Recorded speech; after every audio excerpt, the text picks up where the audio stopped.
Pessoal, bem-vindos ao HanaCast. No programa de hoje a gente vai ter a participação da Patrícia Ansara, psicóloga, especialista em recursos humanos e que vai estar compartilhando com a gente aqui a sua experiência profissional e de vida. E que eu acho mais bonito é que ela fala de coisas invisíveis e traz objetivamente para o dia a dia coisas subjetivas, mas que são altamente impactantes, não só na vida das empresas, mas na vida das pessoas. Bem-vindo, Patrícia. Obrigado pela sua participação. Obrigada, prazer estar aqui. Imagina, estou acompanhando já esse podcast, já estava assim, me senti super honrada com o convite. Obrigada. Eu tenho curiosidade do seguinte, Patrícia. Você trabalhou, contar um pouquinho da Patrícia, tem a sua parte pessoal, mas da sua carreira profissional e contar muito dessa sua experiência e como é que foi a sacada de você criar esse instituto de segurança psicológica e também a criação do Summit, porque foi uma coisa de estrategista, né? De visionário, que a gente está falando de 3 anos. E eu costumo falar que 1 ano é longo prazo no mundo hoje. É verdade. 1 ano é longo prazo. Pô, a gente está falando do 3º Summit. Então, contar um pouco assim da sua experiência. Tá bom, então vamos começar. Primeiro, que legal estar aqui, né, com essa oportunidade de conversar com você de uma forma livre, assim, né? Acho que é gostoso. Eu comecei a minha carreira dentro de RH. Eu fui fazer psicologia, Cláudia, porque eu queria curar o mundo. Quando eu tinha 13 anos de idade, meus pais me perguntaram o que você quer ser quando crescer. A pergunta que o adulto faz para a criança. Muito mais, acho que na expectativa de ver algo muito bem sucedido, né, no filtro dos adultos. E eu falei, eu quero curar o mundo. E aí foi aquele mal-estar. Tipo, meu Deus, o que vai ser dessa menina? Que quer criar um mundo, que é sonhadora, o que vai ser dela, papapá. Mas você é de São Paulo? Eu sou de São Paulo. São Paulo. Meu pai é politécnico e minha mãe é pedagoga. Minha mãe já é falecida, mas era pedagoga. Então, uma educadora com um engenheiro em casa. E ficou aquele mal-estar, mas acho que, sim, naturalmente, meu caminho me levou para psicologia, né? Então, eu entrei na psicologia para trabalhar em clínica. E nos últimos anos da psico, eu arrumei um estágio em RH. E fui começar a minha vida, então, dentro de recursos humanos e fui entendendo o que era esse mundo de empresas, né? Das dinâmicas sociais dentro das organizações. Não conhecia nada, né? E comecei a trabalhar em RH e o meu primeiro grande emprego foi na Colgate-Palmolive. Eu já fiquei quase 12 anos. Então, gostei demais de trabalhar em RH, né? Tipo, eu vi muita aplicabilidade da psicologia dentro. Você conseguia usar? Tudo, né? Tudo, porque desde ter uma escuta diferenciada, né? Hoje em dia a gente fala muito de perceber e ler o que é invisível, o que é não dito, é uma escuta que a gente treina, né? Dentro da psicologia e tal. Então a gente consegue, tipo, ler o ambiente, o que é isso, né? A gente mais ou menos entende o que é o humor, o que é o clima, o que é o termômetro ali do ambiente, pelos códigos invisíveis, assim, né? E fiquei 12 anos na Colgate, dentro de recursos humanos, na área de desenvolvimento organizacional, trabalhando com cultura, com engajamento, desenvolvimento de liderança, clima, avaliação de performance, todo o ciclo de gestão de performance, desempenho, sucessão, talentos, enfim. Então, foram 12 anos muito incríveis, né? Projetos dentro e fora do Brasil e liderando grandes mudanças. Quando entrei na Colgate, era a fusão da Colinos com a Colgate. Nossa, Colinos, eu lembro. Delícia, né? Aquelas propagandas deliciosas, aquela marca incrível, enfim. E a Colgate tinha acabado de comprar a Colinos, então eu era uma pessoa... Você já viveu essa questão de cultura organizacional na veia, que as duas culturas... Na veia, Cláudio, foi uma coisa muito louca, mas eu era uma pessoa terceira. Eu não era nem Colgate, nem Colinos, eu estava entrando na fusão, pós-fusão. Então eu tive oportunidades muito preciosas logo de cara, que era, vai a Patrícia, porque aí ela não tem nenhum viés. Sim. Então eu fui muitas vezes assim para a matriz em Nova York, né, para ser treinada a multiplicar o que ia ser aquela empresa depois em termos de cultura, de processos, né, de tudo. Então eu voltava e ia replicando, ia treinando toda a liderança, toda a equipe. Isso me fez também ter a oportunidade de circular entre todas as áreas, todos os níveis, né, e sem esse viés, mas eu vi também essa dureza que é, né, do encontro de culturas, né? Choque. Do choque de culturas, quando a gente tem as partes duras também, né? De restauração, enfim, tudo mais. A dificuldade pessoal, né? Que a gente tem quando se agarra muito a uma cultura e depois de se permitir conhecer um pouco mais do outro, da experiência da outra, na empresa. Então, como é que a gente encontra o fio comum para a gente poder construir algo, enfim, tudo isso, durante muito tempo. Eu ainda saí de lá em 2019, tinha gente que falava, eu sou amarelinho e eu sou vermelhinho, sabe? Tinha a questão do histórico. Mas já tinha 10 anos, 12 anos. Ô Patrícia, agora uma curiosidade, que eu sempre fiquei, essa questão de cultura para mim é estratégica, fundamental para qualquer organização. E aí eu tinha lido especialistas falando que para você mudar a cultura de uma empresa, demora, dá trabalho, em média entre 3 e 5 anos. Procede isso? Procede mesmo? Muito. Não tem escapatória? Não tem escapatória, porque primeiro que a cultura ela não acontece onde está um papel escrito qual vai ser a nossa visão, missão e valores. Ela também não acontece com a gente declarar quais são os comportamentos, ela acontece no dia a dia, né? Então, até que todo mundo ali da organização, ou de alguma forma, viva aqueles comportamentos, mas mais do que em ciclos de engajamento, em ciclos de performance, como que aqueles comportamentos estão permeando decisões. Então, se eu tenho, por exemplo, uma empresa que declarou um valor, que é o valor de trabalho em equipe, de colaboração, hoje em dia a gente fala muito de colaboração, né? De colaboração, mas os processos, as normas, as políticas, elas vão valorizando só a meritocracia individual, no final das contas, aquilo ali não condiz com o que vai mover, porque você que é executivo, você vai falar o que a política diz. A política diz isso, isso, isso, isso. Então, eu estou dando valor mais para o individual do que para o coletivo. Então a gente precisa mudar normas, a gente precisa mudar políticas, a gente precisa fazer disso um dia a dia vivo, né? E aí isso implica em crenças pessoais, em disponibilidade da pessoa também querer fazer, enfim, e o orgânico, né, das pessoas saindo, das pessoas vindo, em como é que a gente faz o onboarding, como é que a gente faz o offboarding, todos os processos. Então, sem dúvida nenhuma, demora. E essa questão do amarelinho, do vermelhinho, o que imperou mais? Virou uma outra cultura, nem a vermelhinha nem a amarelinha? Sabe onde eu acho que é difícil, Cláudia? De verdade, assim, eu peguei vários processos de transformação cultural. Parece que minha vida em RH foi nisso, porque depois eu fui para a Latam Airlines, quando era TAM e tinha acabado de virar Latam. Eu fui ser a head de cultura nessa fusão LAN e Latam. Então, de novo, mais um processo que é LAN.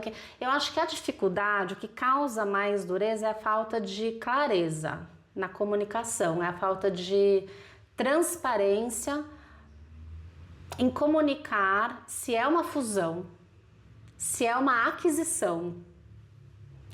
Então, isso faz muita diferença. Isso faz muita diferença. Porque assim, você trabalhar numa empresa que foi comprada e você não entender por que tem gente da outra empresa do seu lado querendo aprender com você, você vai continuar protegendo o teu. Agora, se as pessoas falam, a gente foi comprado. Muda, né? Então vai vir a empresa do Hanaoka e vai vir as pessoas aqui aprender com a gente como é que a gente faz para pegar o melhor de tudo e ensinar a gente ou ver o que também eles podem aprender. Então você sabe porque vai ter um diretor novo de finanças que é da outra empresa, que vai ter processo que você vai precisar reportar para outra empresa. Fica tudo mais claro, mas a gente não faz isso. Mas você acha que, tipo, mesmo grande corporação... Não faz, é difícil fazer. É tudo assim. Então eu falava assim, mas quem comprou quem? Não, mas quem comprou? A gente precisa saber quem comprou quem para poder acalmar a ansiedade das pessoas, porque tá cheio de chileno aqui E as pessoas não estão entendendo por que os chilenos estão aqui. Então a gente precisa parar de falar que foi uma fusão, foi uma aquisição, né? No caso da Colgate foi um pouco diferente porque tinha o CAD envolvido, então não podia ser... Tinha o tempo do governo liberar a marca do uso da Colgate, porque seria um monopólio exclusivo, enfim. Então, foi uma aquisição da Colgate, mas a empresa continuou chamando Colinos, né? Então, era Colinos do Brasil, divisão Colgate, alguma coisa assim, já nem me lembro. Então, isso também é muito difícil. Mas eu estou numa empresa que continua chamando Colinos, porque agora, né? Então, isso tudo causa uma confusão. Então, acho que a clareza é sempre... E de onde tem que vir essa clareza? Tem que vir do corpo executivo. De cima para baixo ali de cima já... pra baixo. Então, você vai chamar o teu grupo, um tal rol do Hanaoka, vai falar assim, galera, ó, tá passando por isso, oportunidade de mercado, a gente vai crescer isso a gente vai aprender com a tal empresa e a gente agora vai ter... Agora, fusão é merger, 50-50. Aí os processos são completamente diferentes, sabe? Abordagem. Abordagem, o processo de adaptação. E aí você saiu da Colgate, foi pra... Eu saí da Colgate e fui pro McDonald's. Caramba, McDonald's. Nada a ver, né? Não, assim, tipo... Nada a ver. Não tinha noção. Porque a gente trabalha em empresas, você trabalha numa indústria química. A Colgate era uma indústria de bens de consumo. Então, a gente contratava profissionais de mercado que tinham vivido mais ou menos mesmo contexto de negócio, segmento, né? Se a gente vai sempre contratando gente que é mais parecido com o que a gente é e a gente vai ficando tudo igual, né? Enfim. Então as pessoas falavam assim, McDonald's, não tem nada a ver, como assim? E eu pensava assim, Cláudio, será que eu sou capaz de fazer isso que eu faço aqui em outro lugar? Era um desafio meu. Você se põe à prova, né? Eu era muito feliz ali, eu era tão feliz. As pessoas falavam, o dia que você sair daqui, Paty, é porque realmente deu ruim, sabe? Porque eu amava aquele lugar. Enfim, mas aconteceu uma situação lá, eu apanhei de um chefe que teve uma crise no meio do caminho e eu que estava no meio do caminho dele, né? Então eu acabei apanhando, então para mim foi insustentável ficar naquele lugar que eu gostava tanto. E precisei procurar outros lugares. E apareceu, parará, e eu escolhi o McDonald's por ser justamente muito diferente daquilo que eu tinha feito. E eu fui para o McDonald's desenvolver a área de desenvolvimento organizacional que não tinha, ficava embaixo de remuneração. Né? Então tinha um olhar muito mais técnico e números do que de cultura, desenvolvimento e sucessão. E era um momento em que o Mac estava crescendo muito. Depois de muitos anos que eles não abriam novos mercados, eles estavam abrindo e novos franqueados também, enfim. Então, e foi você se deparou com outro mundo mesmo? Outro mundo, de tudo, claro. Tudo. Eu lembro da tua fala lá no Summit, assim, a Colgate era quase que, tipo, previsível. Não tem previsibilidade hoje em dia, mas vamos supor assim. No final do ano vem os gringos, mid-year review, budget review, sabe, assim, tem os ciclos que mais ou menos tem a previsibilidade. E então, eu saí de uma empresa que era com previsibilidade nesse sentido e fui para uma empresa 24/7, né? Que não tinha nem sala de reunião. Caramba! As pessoas falavam assim, enquanto a gente está aqui sentado fazendo reunião, a coisa tá virando no restaurante. Então, assim, se vocês têm alguma coisa para resolver, resolve indo. Resolve falando. E eu assim, tipo, como assim, né? Não tem sala, não tem privacidade, eu não tenho isso aqui. Não, aqui a gente... É assim. É assim. É da cultura. É da cultura. Ágil. Eu chegava no dia seguinte e falava bom dia, já tinha acontecido um mundo à noite, porque eram restaurantes 24 horas. E eu assim, como assim, né? Então foi muito... Fez assim em mim, ó, Cláudia, ó. E como é que é a sua adaptação? Como é que você fez? Na real, eu morri. Zoou? Me zoou inteira. Num nível de tipo, eu esqueci de comprar presente de Natal pra minha família. Você entrou na correria? Entrei na correria, não tinha mais, sei lá, feriado, não tinha mais Short Friday, não tinha mais... O que foi? Então, fez assim, ó, me desestruturou eu estava programada para um jeito, mas estruturou. E aí o diretor da época, que hoje é o presidente, o Barreira, um querido, um mentor para a vida, ele pegou na minha mão e falou assim, aonde eu for, você não sabe nada aqui, menina, aonde eu for, você vem comigo, que eu preciso te mostrar o que é. E aí eu comecei a viajar o Brasil com ele, levar o tema, né, de desenvolvimento de liderança, desenvolvimento de cultura e tudo isso para as regionais, para as outras diretorias com o Barreira. Então, ele falava, você vem na sombra. E eu fui fazendo shadowing com ele, assim, no que dava. Ele falou, eu não entendo o que você vai fazer e você precisa da operação para fazer o que você veio fazer. Então, vamos juntar. Vamos ver o game como ele é na real. Vem junto. E aí, foi incrível, assim. Foram 2 anos que eu fiquei lá, pareceram 7 anos. Também no momento de que estava passando? Assim, tipo, o McDonald's estava expandindo, mas estava saindo de Chicago e começou a ser parte da master franquia chamada Arcos Dourados, que era de um dono na Argentina. Então, matricialidade, né? Tinha uma questão para ser trabalhada ali com toda a liderança que não ia mais reportar para Chicago, mas agora ia se reportar para a Argentina, o que isso significava em termos de vaidade também, sabe? Então, reporte, vaidade, mudou tudo. Tudo.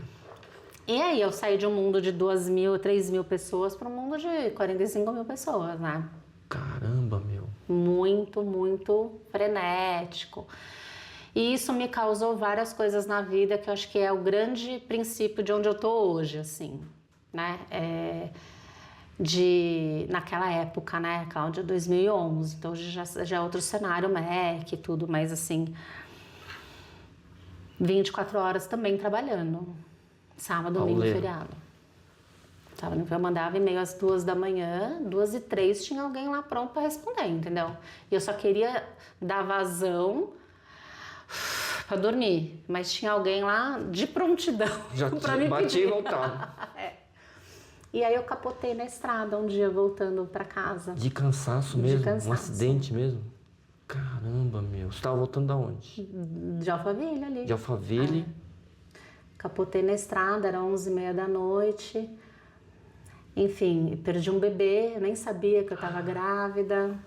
Caramba, pai. Então, tipo, uma mulher tá tão distante do corpo que não sabe nem que tá grávida, sabe? Então foi uma confusão mental, assim, pra mim, tipo...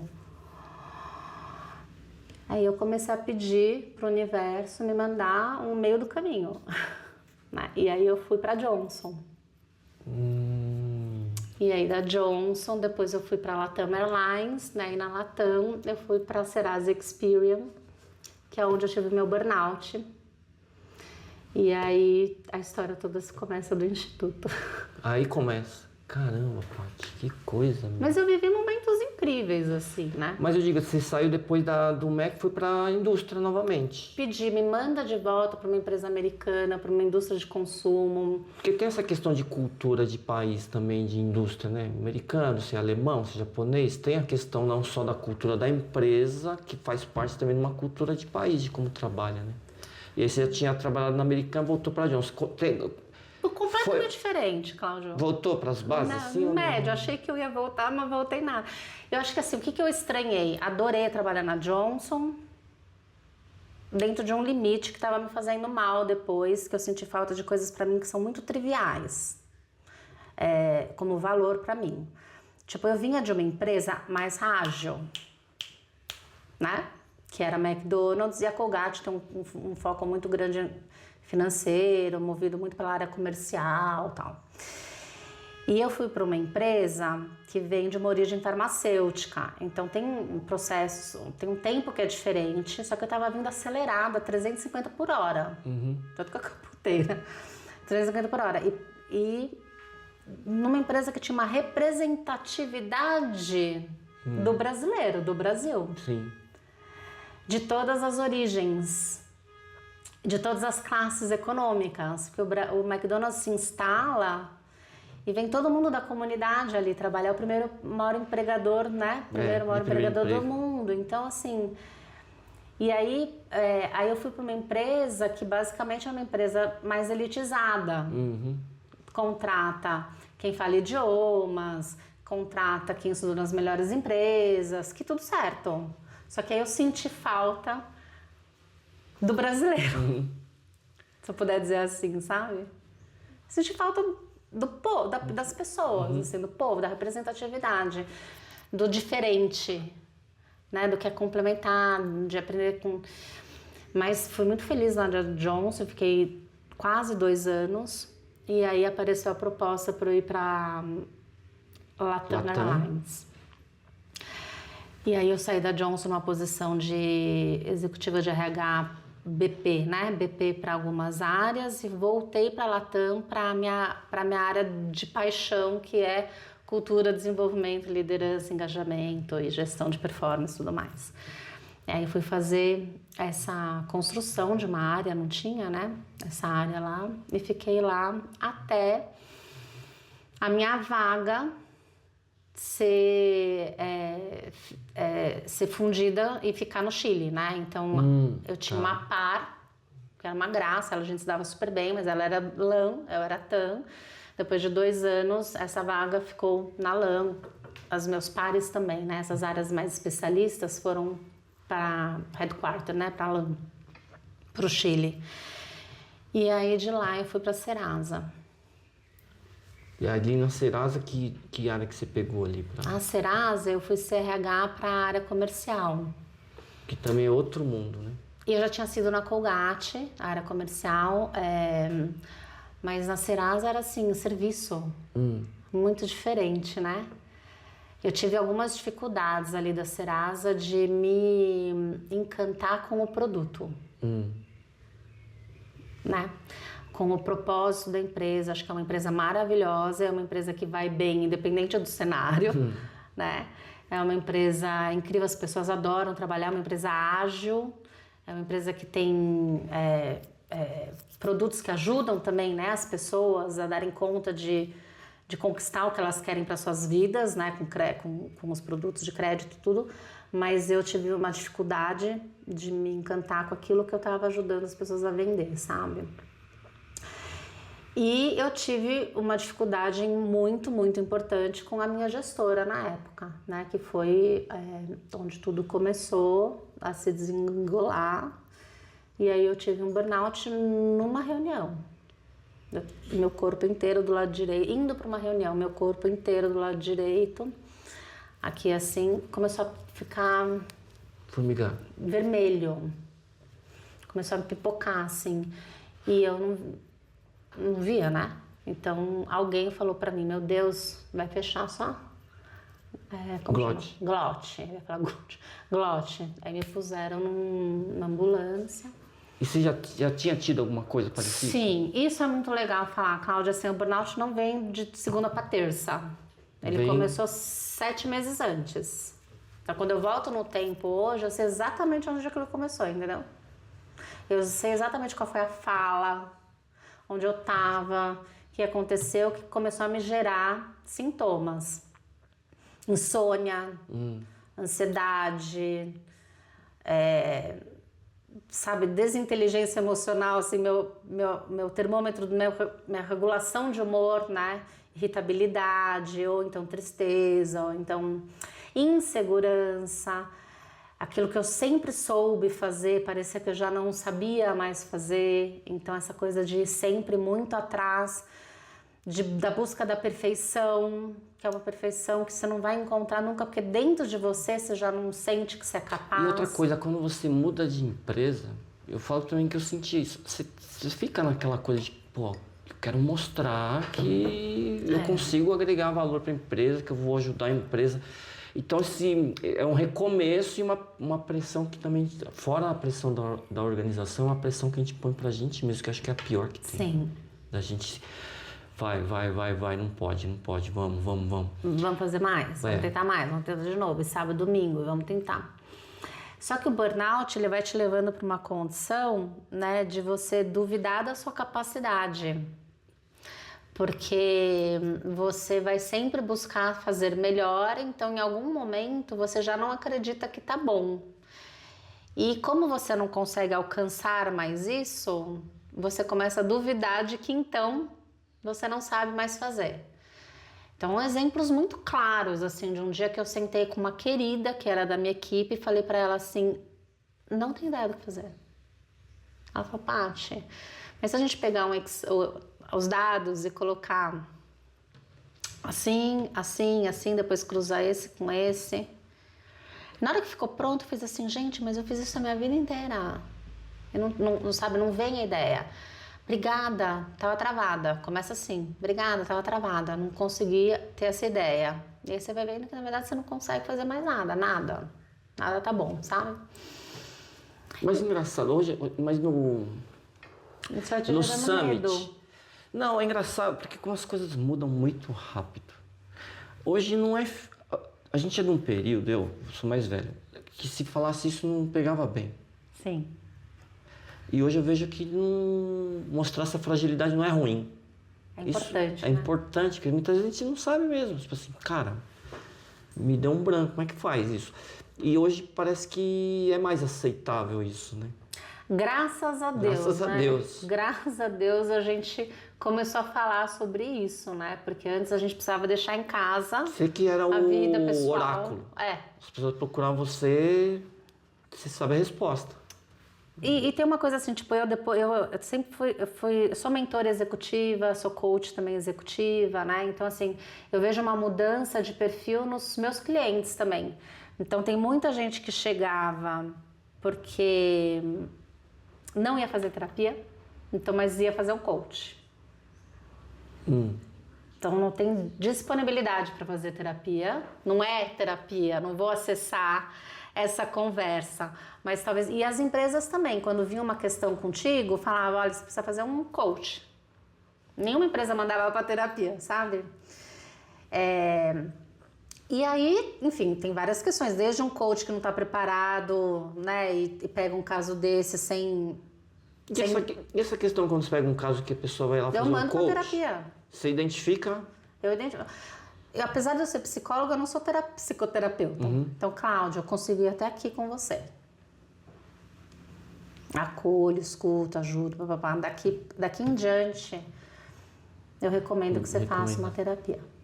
E eu posso te indicar, tem essas linhas, né? Eu acho que talvez para você conhecer tais linhas, papapá. Então, tem gente que fala assim, não tenho como fazer coach e terapia. Não, mas você não vai fazer coach. Você vai fazer terapia. Né? Hoje eu vejo diferente, assim, a coisa mais linda quando você olha, tipo, empresas que já estão promovendo tanto essa conversa que até para um próximo passo da liderança, a pessoa precisa ser terapeutizada. Já viu isso? Tipo, a Nestlé? Tá fazendo jabá aqui, para quem quiser fazer benchmark na Nestlé. A Nestlé fez um programa lindo de muito robusto de programa de saúde mental para toda a organização. E começou com a liderança. Só que a liderança, antes ela só conseguiria avançar nos módulos se ela passasse por sessões de terapia. Caramba! Então, eles foram amarrando tudo, porque você o seu coração... você fala aquilo que o seu coração tá cheio, né? Então, se você tem um coração que tá reprimido, que não sabe acessar as emoções, que não sabe falar sobre isso, você não tem recurso interno para oferecer para o outro uma escuta ou para identificar no outro uma situação de desconforto ou de abalo emocional, porque você, dentro de você, nunca acessou. Você não tem essa coisa de reconhecer o que você está sentindo, porque você nunca parou para reconhecer o que você estava sentindo. Então, essa coisa de você, do autoconhecimento... É a base. E parece clichê, mas não tem por onde fugir, sabe? Então, é que eu vou te oferecer liderança humanizada. A pessoa não se conhece. Não vai oferecer bolo para você, entendeu? E dar um oi. Eu acho que todo mundo, tem muita gente que tem trauma, né? Os traumas, a gente precisa trabalhar com os traumas e tipo, tá tudo bem esses traumas, ou deixar pra cá, ou então desenvolver estratégias para liderar, né, para lidar com esse trauma quando tiver algum gatilho de novo. Mas eu saber nomear os meus sentimentos, saber... Me reconhecer, né? Opa! O que tá acontecendo? Por que tá acelerado? Por que eu tô ansioso? Por que eu não tô dormindo? Por que eu tô... Sabe assim? como eu funciono melhor? E esse olhar para dentro vai te despertando um interesse genuíno do bem-querer do outro, como você estava falando. E aí, só que para o bem-querer você, eu vou me disponibilizar para te conhecer mais, e a gente vai se aproximando, e aí eu vou de alguma forma me conectando e criando um vínculo com você, em que quando você tiver diferente, que é ou mais reservado, ou extremamente exacerbado, ou é mais ansioso, é mais diferente do que você é normalmente, eu vou falar, tá tudo bem. E eu acredito também que quando você se conhece, tem dia que eu tô trabalhando, tudo bem que eu tenho uma posição de liderança dentro da empresa familiar, tô lá, mas quando você se reconhece, mas eu libero isso pro meu time também. A pessoa fala assim, cara, eu não tô legal. Eu falei, vai embora, busca mais um reequilíbrio e criar isso, porque o que dá certo para mim, aos 55 anos, que eu falo, poxa, se tiver que investir algum dinheiro, investe no seu autoconhecimento. Eu falo para todo mundo, falo para minha filha, falo para os meus diretos, porque você se conhecendo cada vez mais, você vai acessar uma performance que você sabe como performar melhor. Sim. E quando você identificar que você não está legal, não adianta dar murro em ponta de faca. Você não está legal, você não vai produzir. Dá para abrir isso para todo mundo? Infelizmente não, porque você vai ver, pode ser que alguém abuse ou comece a deturpar.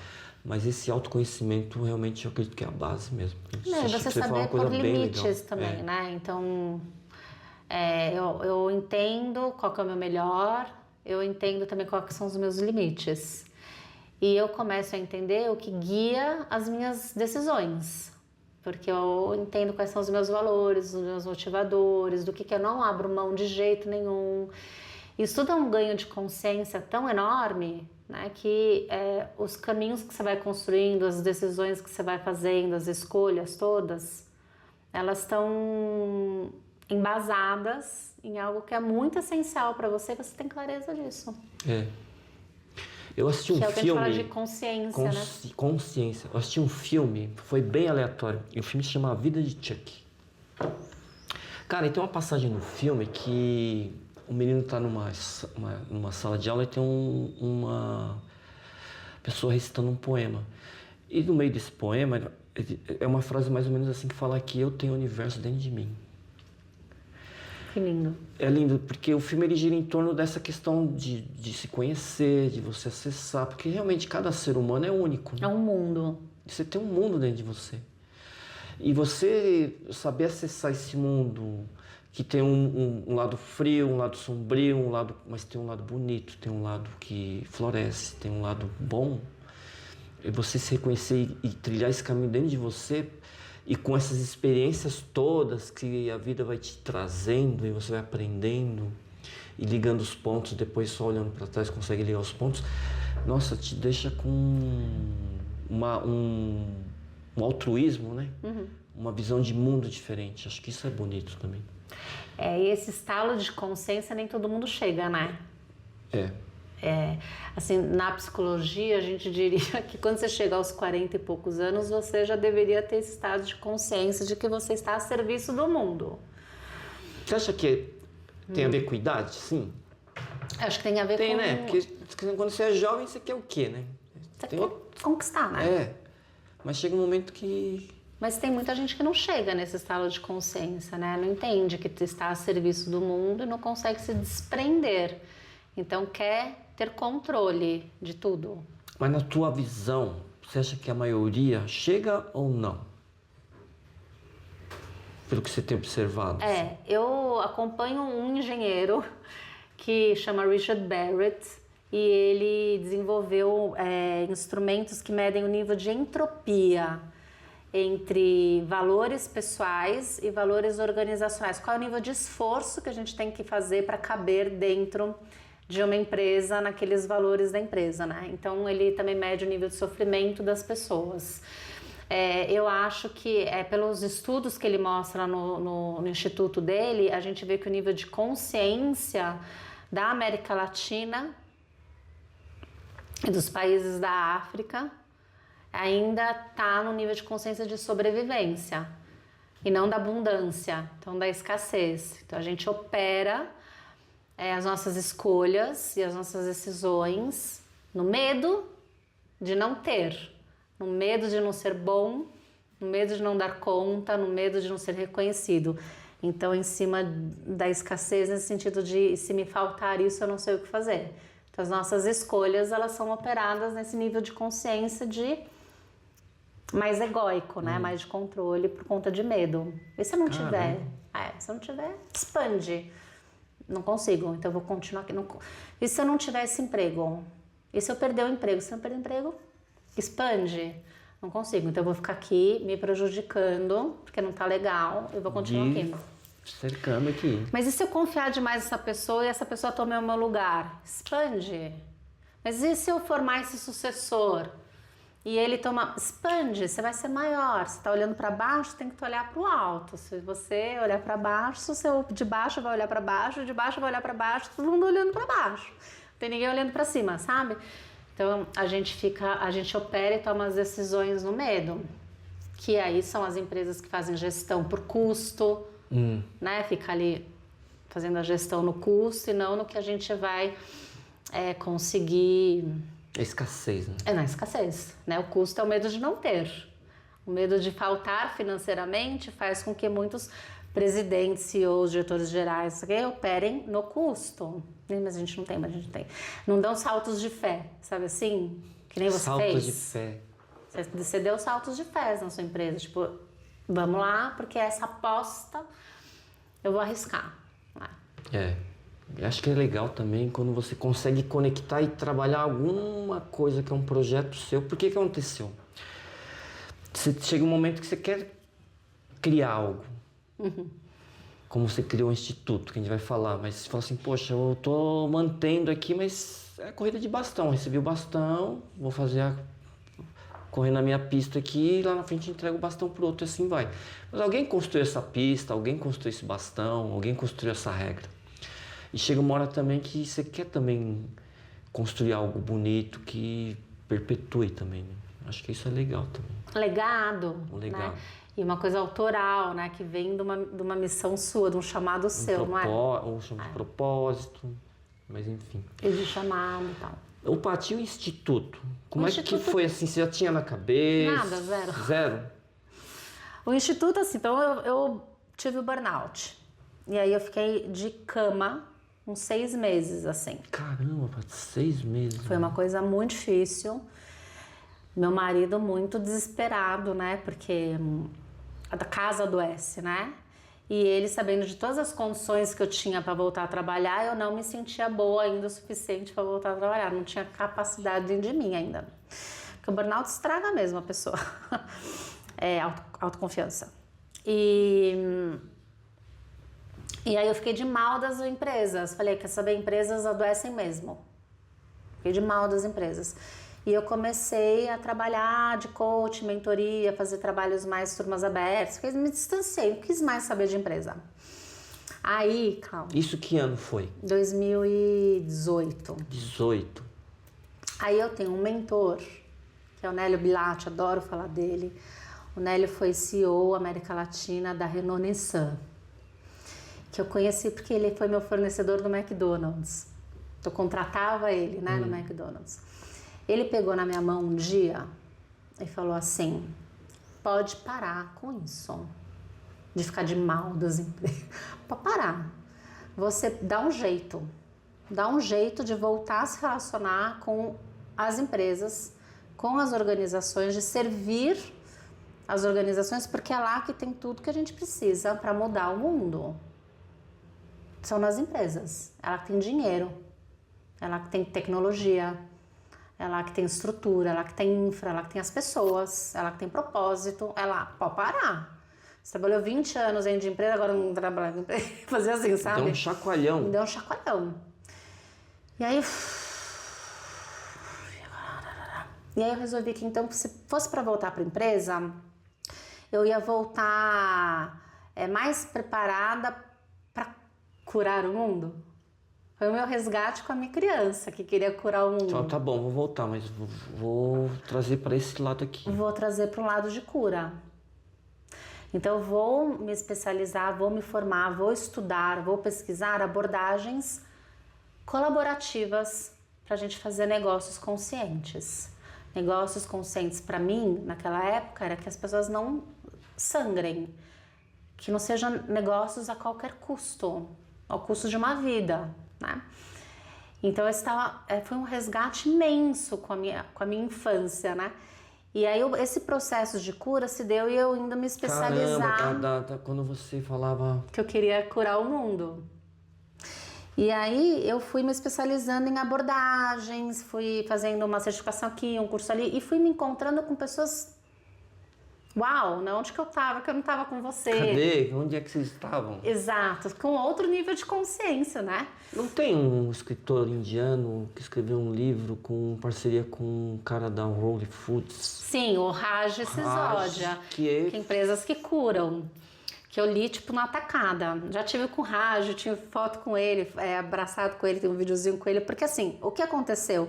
Eu encontrei pessoas maravilhosas nesse meio do caminho e uma dessas pessoas, que é o Ariolindo, que é conselheiro do Instituto Capitalismo Consciente, ele falou assim: Paty, eu tenho um convite para o Congresso Internacional do Capitalismo Consciente América Latina, que vai acontecer daqui a 2 semanas no Brasil. E eu fiz assim: quer? Quer? Eu falei, quase que eu não fui porque era longe. Eu falei, vou. Quando eu cheguei lá, Cláudio, tava o Raj no palco, tava a Nilma, estavam outras empresas falando de capitalismo consciente. E eu assim, parecia que eu tinha entrado no mundo de Nárnia, sabe? Tipo, que esses caras estão falando? Que é isso? E eu comecei a ver que tinha empresas, e aí tem essa frase do Raj, né? Que é uma frase mais ou menos assim, que eu não sei de cor, mas assim... Se a empresa que você trabalha não escolhe conscientemente fazer parte da cura do mundo, ela está escolhendo conscientemente causar uma dor no mundo. Eu falei, não. Ó, até arrepia. Não, para tudo. Eu quero estar aí. Eu quero estar aí, onde a gente leva cura para o mundo. Eu quero trabalhar com essas empresas que estão aí, que querem curar. Aí tem um livro dele, todos os livros, já li tudo. O último dele é incrível, né? Que chama Despertar, tudo. E é um engenheiro. E eu, gente... Como pode? E aí aquela história, né? Tarará. E aí isso me levou a um outro engenheiro que trouxe para o Brasil, veio fazer aqui uma certificação chamada Segurança Psicológica de Times. Aí eu fiz assim, engenheiro, né? E tinha um monte de gente fazendo a certificação, Cláudia, e eu assim, emocionada. E as pessoas lá, mais uma certificação, né? Que é o RH, as pessoas adoram fazer certificação, né? Mais uma certificação, currículo. E eu assim, descobri como que eu vou voltar para as organizações. Te falou um insight. E era outro engenheiro levando um tema de uma outra engenheira, professora da Universidade de Harvard, que há 25 anos atrás ficou 15 anos estudando times dentro de ambientes hospitalares. Ela queria entender como é que os times lidavam com os erros, aprendiam com os erros. Pô, erro, pressão. Hospital. Para que os erros não se repetissem de novo, como que eles falavam dos erros. Que legal. E como que as pessoas reagem quando o erro acontece. Se a gente fica culpando ou a gente fala, cara, não podemos fazer isso de novo. O que a gente aprende aqui? O que deu errado? Foi falha técnica? Foi intencional? Foi processo de comunicação? Foi a gente que não está com clareza de papéis? Porque não pode ficar, ai, Cláudio, você não pôs lá... Você de novo. Se a gente não, e aí eu também não posso deixar de falar, porque senão... E a pesquisa dela é base dessa certificação. Segurança psicológica. Aí ela identificou um modelo de funcionamento de times, nessa pesquisa, que ela denominou de segurança psicológica de times. E aí tem os comportamentos, e aí tem não sei o quê. E esse outro engenheiro com quem eu me formei, pegou essa pesquisa toda dela, é um cara que estuda, é PhD em Team Learning, então aprendizagem em time, inovação e aprendizagem de time há tempos, e foi também executivo, etc. E de repente, eu estava uma psicóloga bebendo a fonte de engenheiros. Aí eu fiz assim, que encontro mais maravilhoso, era tudo que a gente precisava, engenheiros que falassem para os psicólogos, tudo que vocês sempre acreditaram funciona, mas deixa eu te contar como você leva isso para os negócios. E traz um método, né? Ah, Cláudia, incrível. E aí eu encontro com meu pai, que não queria nem que eu fizesse psicologia, sabe assim? O engenheiro politécnico falando psicologia. Aí de repente gráficos, e aí de repente números, e aí de repente instrumentos de medição. Aí fiz a minha certificação, fiquei 1 ano com aquilo ali na minha mesa. O que eu faço com isso? Por onde eu começo? Daí eu falei com o Peter, né? Que é meu parceiro hoje, internacional. Quero trazer a sua certificação para o Brasil. Porque eu sozinha, a gente vai levar 450 anos. Mas se eu multiplicar esse conhecimento, a gente vai ter outras pessoas e outras pessoas e outras pessoas falando sobre isso. Trouxe para o Brasil, ele me treinou como Master Trainer, trouxe para o Brasil, fiz a primeira turma, a segunda turma. Que legal, você que levou isso para ele? Ele tava meio que se aposentando, sabe? Eu falei, bora lá abrir um negócio no Brasil, tira o pijama. Tira esse pijama agora. Então o Instituto ele nasce porque tem a primeira certificação internacional de segurança psicológica do Brasil, foi o Instituto que trouxe há 4 anos e pouco. A semana que vem eu começo a turma número 50. Eu vou entrar nessa turma aí. Tem vaga ainda? Super! Super! E assim, é a coisa mais linda, porque aí as turma pessoas... 50 já? As pessoas que vinham fazer a certificação falavam, me ajuda a levar isso para minha empresa. Como é que eu faço para levar? E aí começou a gerar outros tipos de demanda. Então aí abriu o instituto, então a gente já tem como instituto livro, pesquisa, jogos, artigos, e aí eu trabalho dentro das organizações inovação, colaboração, engajamento, trabalho, liderança consciente, todos os temas com base no que é trivial para a gente aprender e crescer junto, que é a segurança psicológica de times. Então o instituto ele não fala só de segurança psicológica de times. Ele fala de tudo que a gente precisa fazer para funcionar, para a gente ser bom junto. Ou seja, é muita coisa.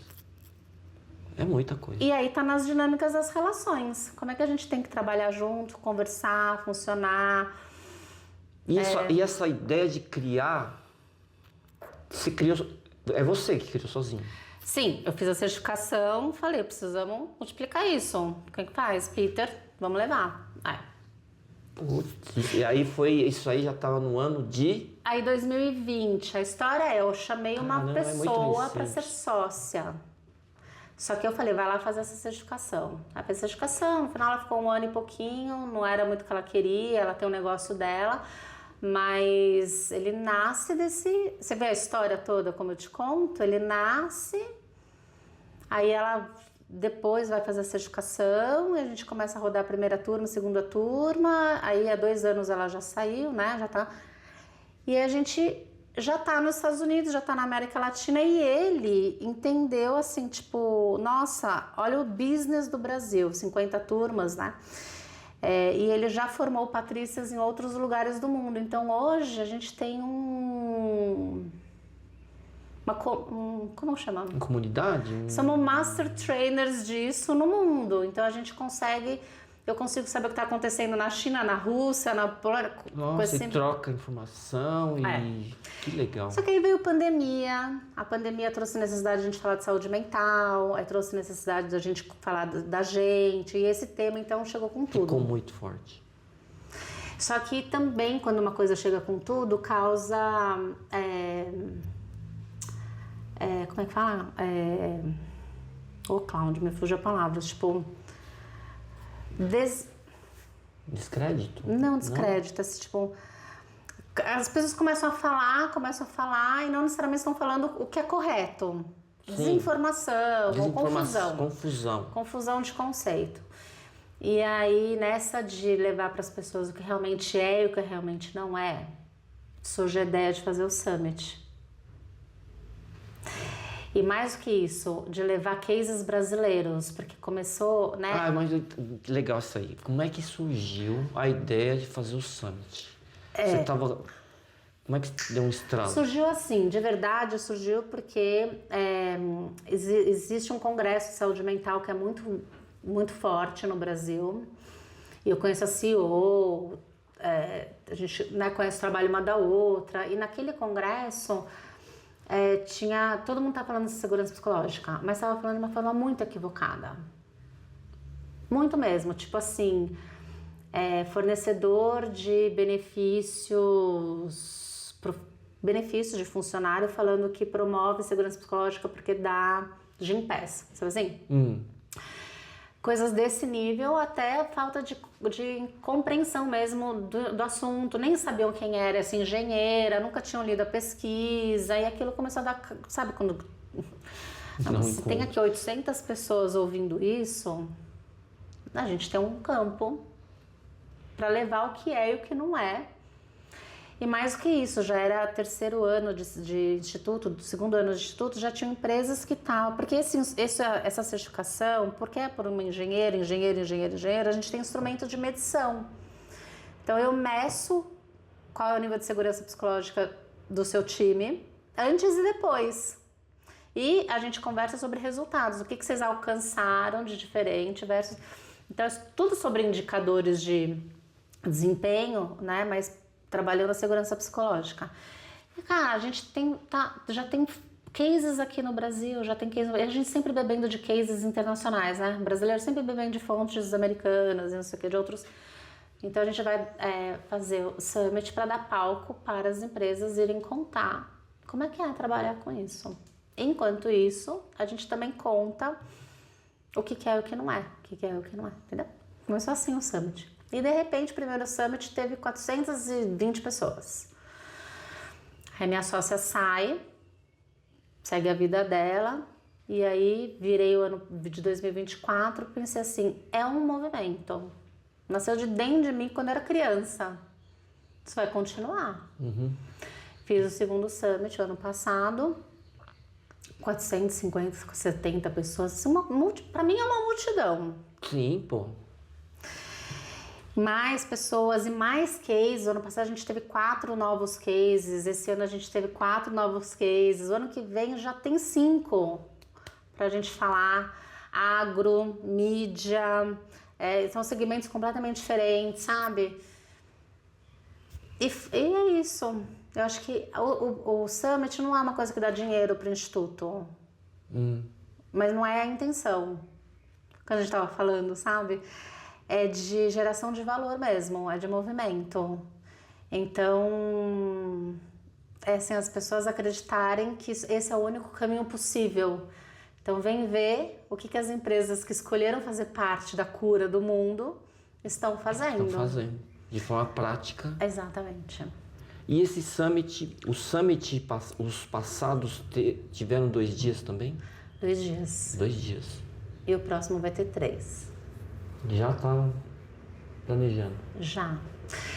Qual é a diferença do nosso Summit? Eu vou manter ele pequeno nas proporções de congressos que a gente tem, né? De 3.000 pessoas, 5.000 pessoas, porque para manter coerência, primeiro comigo, mas quando a gente fala de segurança psicológica, a gente está falando de vínculo, de olho no olho, de conversas que importam, ainda que sejam difíceis ou que sejam... Se eu amplio para 3.000 pessoas, eu vou deixar de saber quem foi. Se eu vou deixar de saber quem foi, as pessoas vão virar números na plateia. Então eu não quero. Eu quero que as pessoas realmente saiam dali tendo conhecido quem estava ali com elas nesses dias. Então, e a gente trabalha no Summit dentro da agenda formas diferentes de aprendizagem. Então, não é só alguém fala e a gente escuta, mas a gente tem música, a gente tem poesia, a gente tem artes, a gente estimula sentidos com perfume, né? Você viu o perfume do Instituto, tem designer gráfico, tem leitura poética, Tem gente que vai lá e a gente dança, né? Mexe o corpo. Tem risadaria, né? Porque o riso cura. Tem chororô, né? Tem o cognitivo, mas tem o intuitivo, tem o sensível, tem o lógico, tem a ciência, tem a filosofia, sabe? Então a gente trabalha a multidisciplinariedade do aprendizado e a cada 2, 3 blocos de conversa a gente faz experiências com a plateia. Então eles vão rodando com todo mundo, sabe assim? Vão interagindo e conhecendo mais aprendendo. gente. É muito legal. Então chega no final do segundo dia, todo mundo já conheceu todo mundo. E esse processo criativo de criar esse modelo? De onde você tirou isso? Só posso te dizer que é do coração e da experiência. De você pegar e falar, pô, vou fazer. Porque é diferente, né? Não tem... E assim, a coerência com que a gente entrega. A gente não aprende só por um canal, que é o canal cognitivo, né? Então a gente não pode entregar um summit como instituto que fala de segurança psicológica sem entender que a gente tem a inteligência emocional, relacional, a inteligência espiritual. Ano passado a gente teve um bloco só de experiência de inteligência espiritual. Cara, eu acredito nisso, na parte espírita. Não falo de religião, né? Que as pessoas, mas da espiritualidade. Falar de abundância, falar da conexão com o universo, falar do grande, sabe? A gente teve experiências de praticar energia positiva. É tudo não é? isso. Você pega algum ambiente, quem já teve a oportunidade de trabalhar, você tá com um time. Aí tem um Zé Uruca lá que fica, ó, isso aí contamina. Isso aí contamina. Tô falando que você não pode ter um mau dia, mas uma pessoa que sempre tá para baixo ali. Mas ao passo que se tiver numa energia de falar, vamos, o negócio vai para outro patamar. Então, você fala de energia. Não é? A gente conta no dedo 5 pessoas que falam de energia, porque energia positividade. Isso, é positividade, mas está no campo do invisível. No invisível. Isso que eu ia falar de você, que eu vou falar na abertura, né? Quando eu falo. Você fala do invisível. Que é esse campo de energia. Da energia, do invisível, do subjetivo e trazer isso. E a sacada foi que você falou. Eu consigo trazer um método que eu consigo trazer métrica. Não, isso é engenheira. Com outro engenheiro, com outro engenheiro. Como é que aplica? Aplica pelo método. Como é que facilita as conversas? Aí você precisa de sensibilidade. Eu vi também do capitalismo consciente, Sim. que você é embaixadora. Sou embaixadora. Na verdade, o Instituto é apoiador do capitalismo consciente. Então, a gente é parceiro. Inclusive, o Peter, que veio aqui, né, para o Summit e tal, que é esse meu parceiro internacional, fez uma conversa aqui com associados do capitalismo consciente. Então a gente tem essa parceria. Porque foi o que me tirou das trevas. Eu entender que existe uma possibilidade de um mundo melhor e que tem empresas que estão se preparando para isso. Eu conheci o Instituto do Capitalismo Consciente, né? Foi o grande divisor de águas para mim. E aquele ser humano que pegou na sua mão e falou, meu... E o Nélio. É que o Nélio esse ano não foi porque ele foi fazer uma viagem linda com a esposa para a China. Mas ele é um grande mentor. Para com isso. Pode dar um jeito. Ele faz muito prático, dá um jogo. Parar. Chega. Pode parar. Já chorou? Já se lamentou? Já ficou de mal? Já enlutou? Ô, Paty, sabe que eu tenho curiosidade, meu? A gente se cruza lá no dia a dia, às vezes tá no elevador, dia a dia, corre cá, corre lá, aí vejo seus filhos. E tem uma frase, eu também não vou saber falar direito, mas falar mais ou menos da árvore e do fruto. E eu acho tão bonito, assim, os seus filhos, assim, fora que eles são bonitos fisicamente também, mas... Eu vejo que tem a parte interior, pela própria conversa. Ele estava no Summit, achei tão bonito. Sim, lindo, né? Me emocionou. Eu achei tão bonito ele lá. E você, o jeito que você... O Fernando... Eu sempre falo isso com a Alessandra. De como é bonito essa relação. E como é que, assim... Você teve seu pai engenheiro, que você falou, poxa, às vezes pragmático, forma, tal. E aí você tem os seus filhos... O que você usa, assim, porque eu vejo que eles estão trilhando também uma questão deles trilharem a própria história, que parece que um já tá no Canadá, isso? Já foi? Tá na Espanha. Tá na Espanha. Que corta o coração, mas ele tá no mundo. E o Fê que também Já tá estagiando. tá estagiando, já né? tá trabalhando, e você vê hoje em dia, né? Tanto neném, né? Assim, não tô falando de classe social, mas tem muito neném, todo tipo de classe social. E como é que você também trabalha essa questão da educação dentro de casa? O que especificamente? Tipo... Porque isso também não é assim, tem a coisa deles, mas também tem muita orientação, muita conversa tua, do Fernando. Como é que é isso, assim, de você conversar com eles? Não é de agora, né? Deve ser Desde sempre, mas assim, acho que esse olhar e esse cuidado de preparar para o mundo, né? Como bons cidadãos. E essas conversas de ser uma boa pessoa também nas relações para outras pessoas, né? De desenvolver o cuidado com o outro, mas de estar disposto e aberto a experimentar coisas novas, né? Então, às vezes a gente sofre, né, Cláudia, porque a gente bota uma expectativa, ou então deseja que não tivesse sido daquela forma, mas não tem atalho, né? Não tem atalho. Então, os meus 2 filhos são muito diferentes um do outro, mas a minha cabeça sempre foi de criar os filhos para o mundo, e isso foi uma coisa que eu fui criada assim. Que é onde o Fernando faz... Não é que ele não quer criar para o mundo, ele faz um contraponto do tipo... Aterriza, sabe? Aterriza, tem que sedimentar, e agora solta. Então ele me ajuda, porque eu sou essa coisa de tipo, vai pro mundo. Então o Fernando também me ajuda nisso. Acho que o mais complicado ali foi quando eu resolvi empreender, porque eu nunca tive nunca passou pela minha cabeça empreender. Nunca passou. Achava muito doido, eu sempre fui CLT. E o dia que eu empreendi, o Lucas, ele falou assim, um dia ele chegou chorando, sentou no meu colo e falou, ele tinha o quê, uns 11 anos, e falou: eu não sei mais falar o que você faz para as mães dos meus amigos quando eles perguntam. Eu fiz assim, porque você não tá mais na TAM, você não tá mais no McDonald's, você tá o quê? Aí eu fiz, gente, a gente não percebe o impacto, né, que a gente causa nas crianças dentro de casa. Sabe quando a gente faz projeto dentro de empresa que a gente precisa mapear os stakeholders? Eu não mapeei os meus filhos.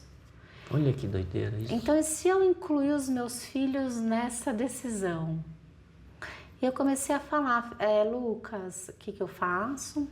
E ele mexia com o site, fazia aquelas coisas lá.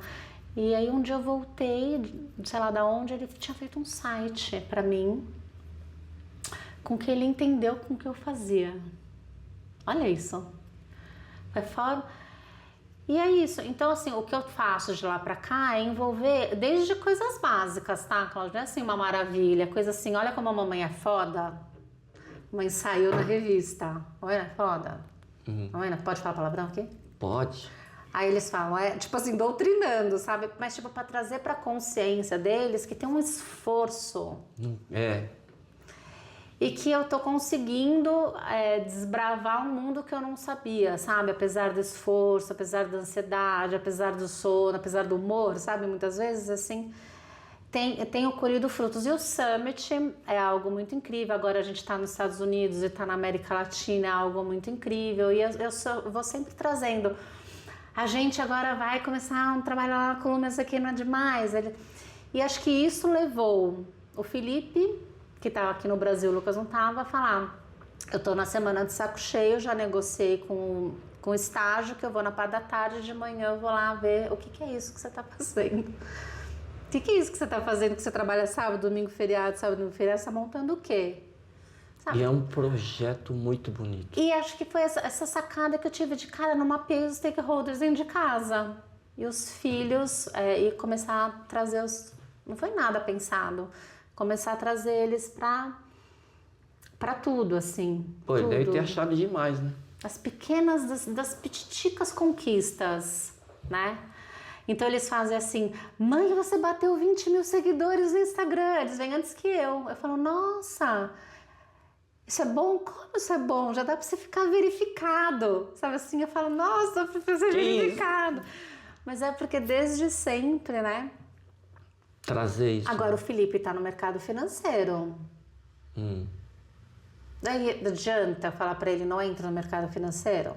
Mas você acha ruim? Não, eu tenho que preparar ele para ser a mudança que o mercado financeiro precisa, nessa questão de autoconhecimento, nessa questão de falar das pessoas, de trabalhar inteligências menos concretas. Então, mas eu passei Você passou por isso? no mercado financeiro. Chega uma idade, é que as gerações vão mudando, eu vou falar da minha experiência. Chega uma idade que eu falei assim, eu quero ganhar dinheiro. Exato. Quero ganhar dinheiro, preciso ganhar dinheiro. Então, não importa o que eu vou fazer, se o chefe é tóxico, se... Vambora, você tem que trabalhar até 3 da manhã, 2 da manhã, 4 da manhã, bora. E passado alguns anos, eu me deparei totalmente desconectado. Eu parei e falei assim, cara, não faz mais sentido, o que eu faço? Eu comecei a questionar, o que eu faço? O que a empresa faz? O que ela produz? E eu comecei a questionar. Até um dia que eu fiquei meio... Só que eu achei que era um dia só. De olhar assim, eu não me reconhecia. Eu olhava na mesa, olhava no computador. Aí um dia eu fiquei a manhã toda o computador desligado. Eu parado assim, pensando. E me dando agonia. Eu falei, não, acho que hoje eu não tô bem. Aí passou um dia, 2 dias, uma semana. Aí eu falei, putz, eu não quero mais trabalhar. Uau. Não na empresa, mas Isso. no segmento.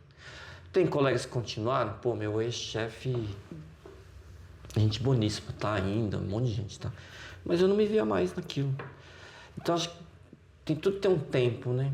Sim, e por isso não tem atalho, Cláudio. Então ele vai trabalhar nesse mundo e aí o que eu falo pra ele? Eu falo, você pode ser o agente de mudança, se você quiser. Ou se você for na pegada, lembra de fazer pit stop aqui em casa, tipo de descompressão. Então a gente vai falar como que você está se sentindo, o que você tá, né, o que tá te causando esse estresse. A gente vai precisar acessar esse outro lá. E essa coisa da colaboração, assim, sabe? Para não ser muito individualista, para não ser muito competitivo, né? Então quando ele foi fazer o intercâmbio pela própria GV, que ele foi para Amsterdã, das 5 matérias, eu pedi para escolher uma, porque eu tinha certeza que ele ia escolher todas numéricas. Óbvio, porque é a cabecinha dele. E aí eu fui lá e conversei com ele sobre algumas alternativas. Ele falou, mas essa é muito colaborativa.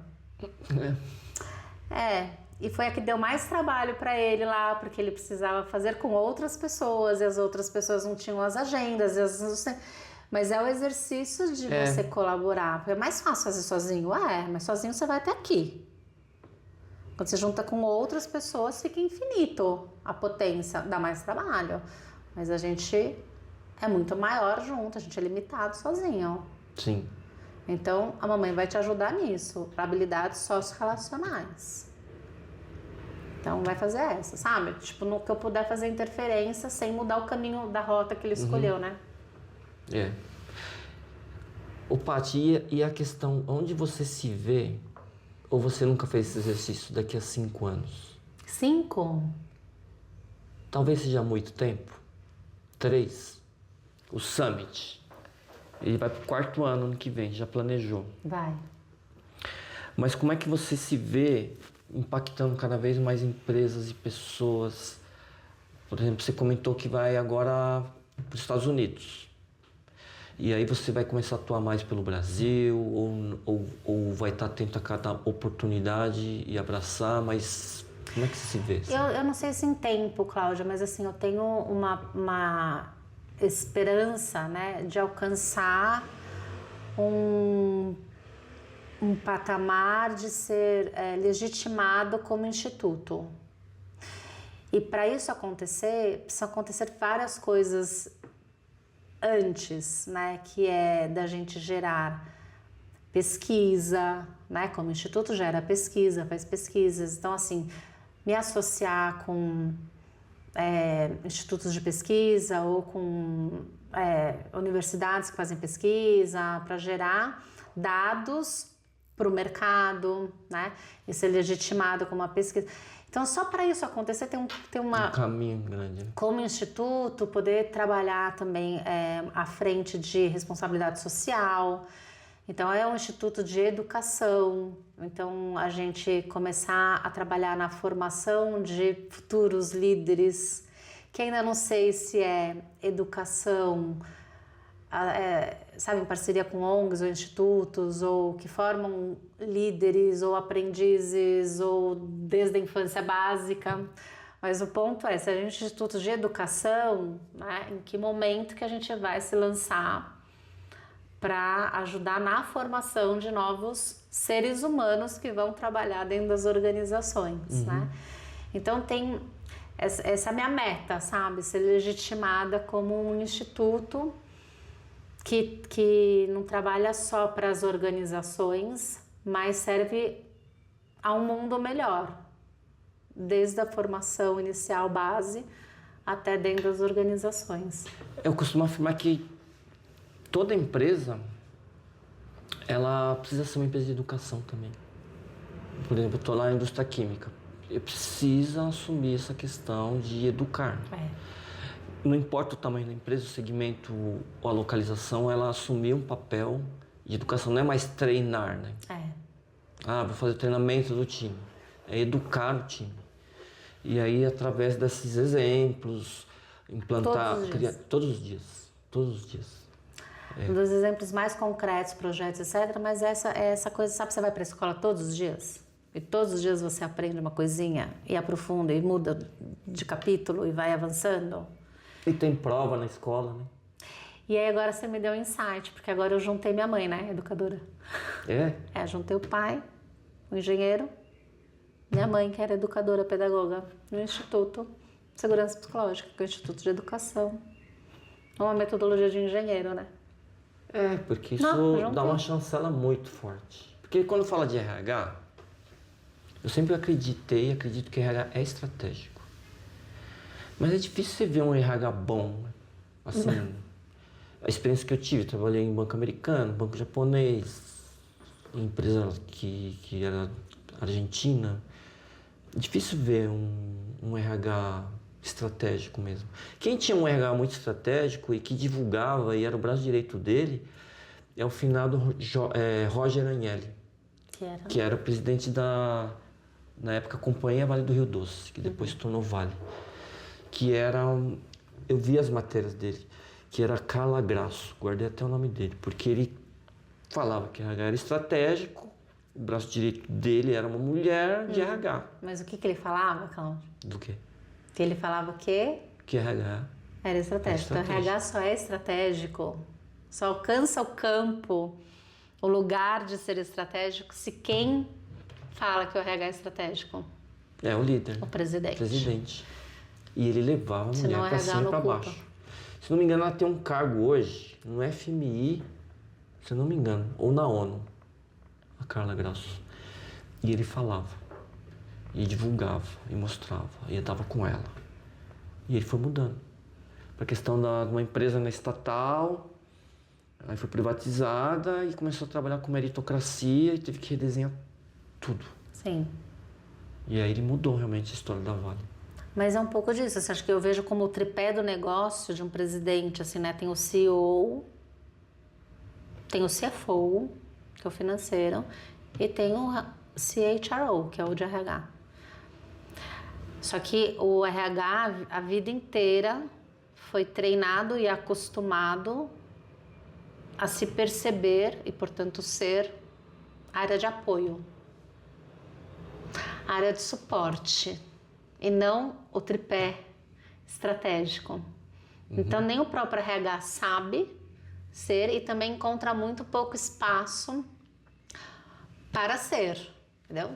Porque o próprio business não vê como uma área estratégica ainda. Você vai pedir para um RH ser estratégico com uma liderança que limita esse lugar, o RH não vai ser estratégico, vai continuar sendo a área de apagar incêndio, né? Agora, você tem uma liderança que fala, gruda em mim, que nem quando o Barreira pega a minha mão e fala, vem comigo, né, no McDonald's, ele entendeu que ali precisava estar junto. Eu não era a head de RH, mas ele confiava no RH, né? Então, vem. Eu poderia ter ficado lá sem nem entender o que era operação durante 2 anos, só vinha o BO e eu passava o que tinha que fazer. Mas não, eu estava no negócio, fazendo mudanças importantes, sabe? Ô, Patrícia, sabe o que eu ia perguntar? Do seu livro, que você...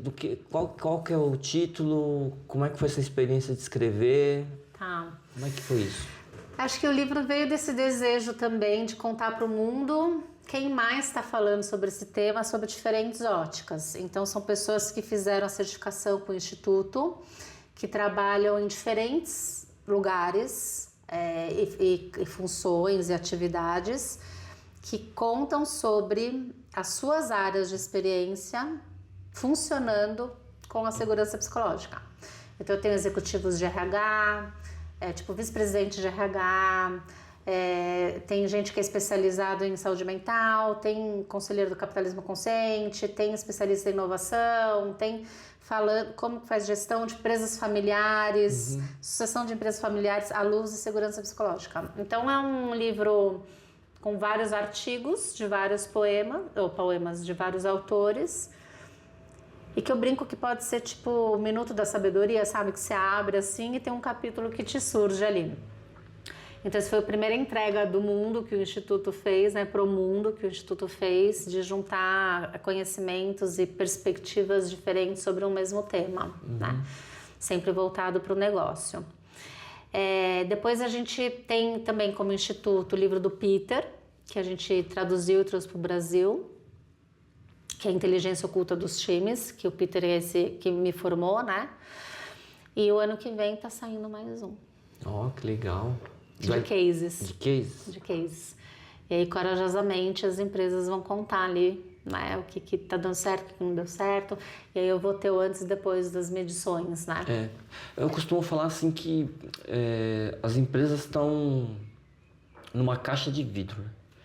Então tem a própria rede social, os próprios colaboradores podem dar uma gulgada lá e dar uma classificação para a empresa. Ou não só funcionário, prestador de serviço, então foi mal atendido. O cara vai lá e vai relatar. Ou um reclame aqui, não importa. Então as empresas estão muito expostas. Pode ter coisa que não é legal, pode ter coisa que é legal, pode ter coisa que é fake, mas enfim, estão expostas. Então quanto mais trazer essa transparência e a empresa se expor, relatando case, e aquela coisa, né, o que se escreve que põe na parede, o que se fala e o que se faz, ser uma coisa uníssima, né? Sim. Senão vira... Uma coerência, né? Incoerência. Você escreve uma política, mas não pratica. Ou não tem um exemplo. Tem aquela frase, né, que eu gosto muito, que não sei quem é o autor, depois, quando vocês editarem, vocês buscam lá, botam lá o nomezinho do autor, que é: o que você faz fala tão alto que eu não consigo escutar o que você diz. Quer dizer, o teu comportamento tá tão gritante, né, que tudo que você fala não tem aderência, sabe? No dia a dia da empresa, eu ando pela empresa, então outro dia eu tava andando, aí eu tava andando, tem um asfalto assim, aí eu vi um clipe no chão. Aí eu parei, peguei o clipe e enfiei no bolso. Mas aí eu comecei a andar, depois eu dei uma olhada, aí eu olhei pra trás, tinha dois colaboradores viram. Aí eu peguei e subi, tirei o clipe do bolso, coloquei numa caixinha de clipes. Aí uns dias se passaram, eu tava andando, e aí o pessoal tava andando, aí tava o inverso, eu tava atrás, tava andando, eles não estavam me vendo. E aí eles viram um elástico no chão, aí um pegou e guardou. Foi literalmente isso. Você liderar pelo exemplo. Não tanto que você escreve ou fala. E o que você faz quando ninguém tá vendo, né? Ninguém tá vendo. E eu achei legal, falei, caramba, eu não sabia o impacto que podia dar uma ação que, naquele momento, não vou mentir, eu falei assim, não vou pegar, é um clips. Passei um clips no chão, mas eu falei assim, não, é um clips, é desperdício. Peguei o clipe, guardei e pus na E não caixinha. é o lugar dele, não é aqui, né? E essa pequena ação, só acredito que fez melhor pra mim, porque às vezes fala assim, você fez porque é sua empresa. Não, mas foi uma ação de não desperdício, de pegar e falar assim, pô, meu. Aí quando eu coloquei o clipe na caixinha, eu falei, caramba, olha, dá pra aproveitar, não foi jogado fora. Aí você ficou bem com você porque é uma atitude coerente com o que você acredita. Que é o que eu ouvi falar, que quem faz o bem que você faz melhor a você do que o outro. É lindo isso, né? Você faz o bem, mas aquele bem que você faz mais bem pra você mesmo do que aquela pessoa que você teoricamente está ajudando. Então acho que experimentar, fazer essa experimentação é legal, é bonito. E aí você se nutre para poder fazer de novo, né? É. É isso. Paty, quer falar mais alguma coisa, algum Só tema? agradecer mesmo. Poxa vida. Incrível. E esse ser humano aí, demais, hein? Muito legal a sua história. Nossa. Obrigada, Cláudia, pela oportunidade, Experiência. imagina, de contar. E eu tenho interesse sincero de participar dessa... Como é que chama? Uma turma? Certificação. A certificação? Sim, aí Como é dentro que é do isso? nosso site tem todas as informações, eu te passo, obviamente, mas o nosso site é segurançapsicológica.com, as nossas redes IISP, que é Instituto Internacional em Segurança Psicológica, IISP YouTube, Instagram, LinkedIn, IISP, e aí hoje a gente tem 2 certificações internacionais, uma delas é a de segurança psicológica, a outra de um método de aprendizagem método ágil de aprendizagem em time. E a gente já está preparando mais 2 para o ano que vem. Mas essa de segurança psicológica acontece todo mês tem turma. E onde que é? É online. É online? É online, são 5 manhãs, então semanais, online ao vivo, meio período, de manhã. E aí depois tem o módulo internacional, e aí tem a avaliação e o certificado. Poxa, que legal. Então são 5 encontros, módulo internacional, em um mês e meio mais ou menos, atividades entre aulas de pós-leitura, pré-leitura e em grupos, mas a gente constrói de um jeito que no final vocês estão apresentando um projeto de intervenção num time que tem um problema, uma demanda para trabalhar segurança psicológica. É muito legal. Muito legal. Obrigada.